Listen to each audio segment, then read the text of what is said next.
What is my needed to my life? The question, so very good question. My needed to my life, it's only the freedom, because I have my complete body. My complete body, I use for the good purposes to me. Because my talent, I always planning for my own self. I studying my own.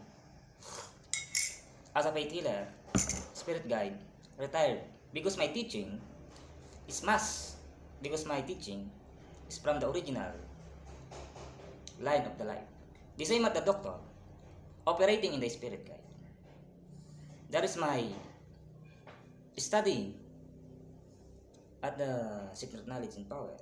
That's the reason the money and the material living things, I did not choices in my life.